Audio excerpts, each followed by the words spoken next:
Lars, ready ka? Ready na? May boyfriend ka na? May boyfriend ka? Wala nga sir eh. Wala. Pag nag-boyfriend ka, tapos mabuntis ka, tapos sisilip sa'yo ah. Mrs., ready ka na?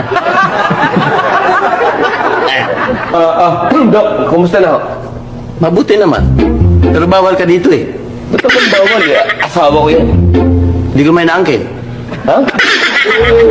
Basta dito ako, asawa ko yun. Sige, tiyak ka. Gusto mo?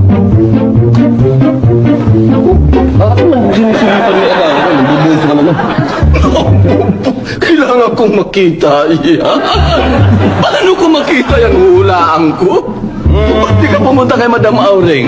Tingnan mo yung vibration ng mattress niya. Dok, ang hirap yan eh. Pwede ba ako na lang sumili pagkatapos kwento ko lang sa'yo? Ganun, reporter ka. Nag-radio ako. Akong sipit yan. Hindi. Ako mag-aangat. O sige. Sige na, ikaw. Sige, o. Aba. Nakita mo na. Ha? Ginawa mo kong camera. Nakita ko Snapchat.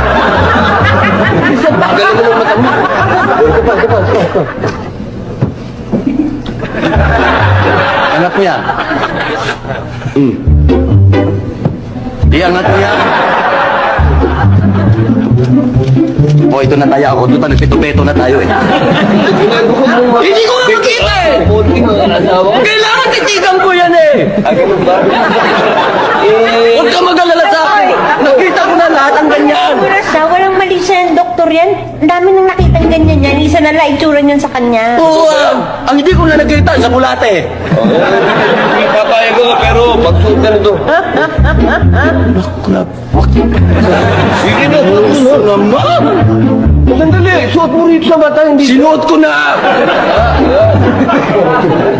May logic! Lars, tingnan flashlight.